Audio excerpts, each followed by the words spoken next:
can we use oil exports, that's the non-oil exports rather, to boost our depleting external reserves? Before now, the central bank is forcing exporters to sell at a rate that is not profitable.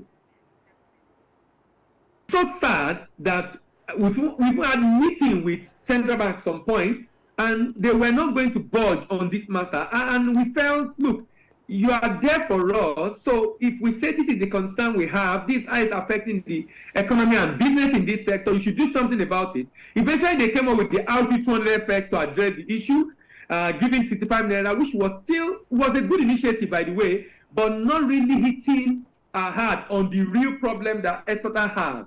Now, with this is now encouraging exporters to want to export, and not just export, repatriate the proceeds, because a number of businesses were even shipping their goods through the land border to neighboring countries to ship, so that they don't have to repatriate their proceeds into Nigeria, or the money will come in through other means. Why? Because if they sell at the rate CBN want them to sell, a number of them, particularly the commodity merchants and commodity exporters, are not going to be profitable. With the money float policy we have right now, we expect that, of course, a number of them are going to be profitable, and we expect them to be able to bring in those foreign exchange into the country. Now, if we are going to your second question, if we are going to be able to grow, we need to, if you look at the different means of foreign exchange coming into the country, helping to show up our foreign reserve, different means include the foreign portfolio investment, foreign direct investment, remittances, and trade in goods and trade in services. Now, if you look at that, trade in goods and trade in services is the one we have control over. We don't have control over foreign portfolio investment. The last figure shows it has declined so terribly. We don't have control over foreign direct investment. We don't have control over the remittances from our people, because for the welfare economies locally, but we have control over what we earn in export, because we are the ones shipping to get payment on that. So government need to support significantly non-oil exporters in the country, particularly supporting SME to be able to do this business successfully.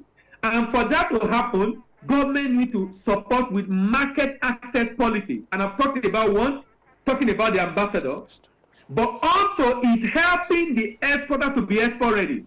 Not just training them, but also rendering advisory services to them, so that they can be able to identify the area they are lacking in terms of readiness, and be able to fill that gap or support them in filling that gap in order to be export ready. You know why? Nigeria currently have a very low number of exporters. Number of exporters in Nigeria is not up to 1,500 companies exporting. Okay. Companies like Ghana, Togo have much more than this number. So if we are going to be able to grow the non-oil export, we need to grow the number of exporters, and for that to happen, we need to support exporters to become export ready.